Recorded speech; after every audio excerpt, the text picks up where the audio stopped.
7h39, le billet de Judith Mergui qui nous a rejoint en studio. Bonjour Judith. Ferradian, je me suis disputée avec mon co-auteur hier à cause de vous. Mais non, pourquoi? Eh ben parce que vous savez, je crois que lui, il vit bien moins bien que moi vos élans despotiques. Voilà, donc il y a 2 jours, vous nous avez fait une commande de texte pour le billet de ce matin. Alors expliquez justement aux auditeurs ce que c'est une commande de texte, parce que c'est pas évident pour tout le monde. Oui, c'est vrai, en effet. Alors une commande de texte, c'est quand on t'impose d'écrire sur un sujet précis que toi t'as pas du tout envie de traiter, mais comme leur majesté Ruquier, Ardisson, Ferradian veulent parler cerise, eh ben tu te retrouves à écrire des textes sur leur queue de cerise. Voilà. Or là, reine Marguerite Ferradian d'Espagne voulait entendre parler de télé-réalité. Monsieur notre invité, oui, hein, Christophe, voilà, vous allez devoir suivre. L'affaire est folle, hein. Faut dire que l'affaire est folle. L'affaire est folle, oui, oh, j'aurais peut-être pas été jusque-là. Donc il s'agit précisément du scandale de Carla Moreau.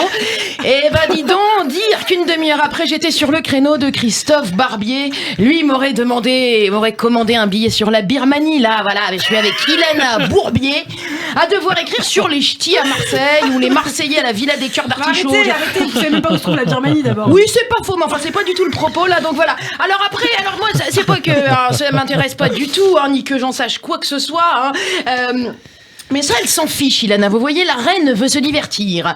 Donc, me voici tel le bouffon à la cour du roi. Je vais vous amuser, soyez prêts. C'est pas votre auteur finalement? Bah non, lui, il avait pondu un truc du coup, mais c'était un peu court. Ah bon, quoi? Ben, il y avait 5 lettres, merde. Voilà, ça faisait léger, donc du coup j'ai repris le clavier. Alors je vais donc vous parler, je le disais, de ce conflit hyper important, Carla Moreau, et oui. Alors allez, Carla Moreau, donc une star de télé-réalité contre d'autres mecs, apparemment qui eux aussi sont passés à la télé, et alors avant ça chez le chirurgien esthétique, Et alors comme ça a secoué le monde entier, les journalistes du monde entier en ont parlé. Mais oui, mais ça c'est incroyable que les journalistes étrangers s'intéressent quand même à ça. Oui, mais ne vous emballez pas quand je dis du monde entier, enfin je parle surtout de la France, quoi, enfin de l'île de France même, je dirais, de C8 et de public, et quand je dis journaliste, je veux dire Hanouna. Donc voilà. D'accord. Ouais. Et je me demandais un truc justement à ce moment-là. Pourquoi vous l'avez pas épousé Hanouna, parce que je disais, vous imaginez comment c'est un journal hyper sérieux, crédibilité journalistique. Bienvenue dans le journal d'Ilana Hanouna. C'est compliqué quand même, j'imagine. Pardon, on reprend. Alors, votre scandale, dont tout le monde se fout, mais tout le monde parle. Je fais un bref rappel des faits. C'est quand même fait un record d'audience, plus de 1 300 000 téléspectateurs hier ou avant-hier soir. Je pense que vous... Ouais, mais n'insistez pas, parce que... non, mais vraiment, déjà que vos auditeurs subissent, là. Alors, non, vraiment. Alors, écoutez, je rappelle les faits, parce que, bien, les auditeurs n'en ont aucune idée de votre histoire. Non, mais vraiment, on va leur rappeler, alors. Alors, allez-y, donc, Carla Moreau, messieurs, dames, vous qui m'écoutez, enfin, vous qui subissez, l'emblématique candidate de télé-réalité et star des Marseillais est soupçonnée d'avoir commis des actes de sorcellerie sur plusieurs autres candidats. Voilà, Radio J, une radio première sur l'info.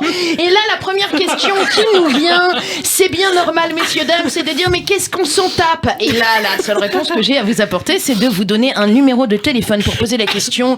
Le numéro d'Ilana, vous gérerez avec elle 06 14... voilà. Alors, l'affaire a été révélée par un blogueur du nom de Marc Blatta. Voilà, là, non, ne pas en rajouter puisque la vanne est déjà faite. Et beaucoup de personnalités ont réagi et accablé Carla, l'accusant d'être de mèche avec sa sorcière, /voyante, /opératrice service client SFR. Évidemment, ils ont été nombreux à parler d'elle sur les réseaux sociaux. Maëva a dit notamment: depuis ça, je fais caca dans ma culotte. Merci Ilana Ferradian pour ce sujet du matin, sur ce sujet de terrain.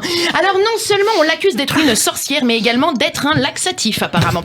Carla a donc voulu un droit de défense s'exprimer directement devant le peuple. Alors Jaurès avait choisi l'aurore, Carla a choisi touche pas à mon poste. J'imagine que comme pour le public, on a les médias qu'on mérite. Voilà. Et alors avant de parler de la pauvre Carla, elle a pu enfin donner sa version des faits, voilà, se défendre depuis le temps qu'on l'attendait. Dis donc, ça et la vérité sur Kennedy seront les 2 grandes révélations de notre époque. Elle nous révèle avoir été la victime de menaces et de chantage de la part de sa voyante. Alors la voyante a quand même réussi à lui extorquer des sommes considérables, plus de 1,2 million euros en 5 ans. Ça gagne bien la télé-réalité apparemment. La voyante clairvoyante, Esmeralda Chicli. Voilà. Alors après, votre copine Carla, elle aurait pas fait de fuite quand même, parce qu'elle a quand même accepté d'acheter à sa voyante une poupée vaudou pour la somme de 90 000 €. Quand je vous dis que c'est devenu hors de prix les jouets pour enfants. Hein, alors, sur le plateau, elle était accompagnée de son avocat du fameux cabinet Elite Model Look. Alors, oui, alors je sais pas s'il est bon avocat, mais il porte très bien le costume. Hein, et puis, alors, très joli. Voilà. Bon, en tout cas, moi, la robe, apparemment, peut-être aussi. Enfin, ça, t'as plus envie qu'il te l'enlève. Mais, alors, pardon, moi, je m'embêtais devant la télé, donc fallait bien que je fasse quelque chose. Alors, d'ailleurs, personne ne sait s'il est bon avocat, puisqu'il a rien dit, hein, le mec. Alors, c'est un milieu un peu spécial, puisqu'il faut quand même savoir. On parle d'un couple, elle et son mari Kevin, qui ont fait une télé-réalité sur la grossesse de Carla. Oui, parce qu'après la sorcellerie. Kevin Gage, d'ailleurs. Oui, Ilana, arrêtez de ponctuer, parce que les gens, du coup, les gens se disent que vous vous intéressez vraiment pour de vrai à tout ça. Alors, du coup, alors, ils ont quand même filmé l'accouchement de la petite. Ah oui, on parle d'un monde, on est ailleurs. Hein. Notre invité, d'ailleurs, nous a quittés depuis longtemps. Il n'écoute plus un seul mot de ce que je raconte. Et j'ai envie de vous dire, quelque part, je vous comprends, puisque moi, j'écoute même pas ce que je raconte là non plus. Hein. Mais en tout cas, alors bon, à la limite, filmer un accouchement pendant une télé-réalité, je dis pourquoi pas, on peut peut-être apprendre des choses. Ce qui était par contre beaucoup plus inexplicable, c'est pourquoi, pendant que la sage-femme criait poussé, eh bien le jeune Kevin, le mari, lui, à chaque fois se jetait sur le sol pour faire un développé couché en même temps. Ça, j'ai du mal à expliquer, je pourrais pas vous trouver la solution. En tout cas, c'est une affaire quand même qui a fait parler beaucoup.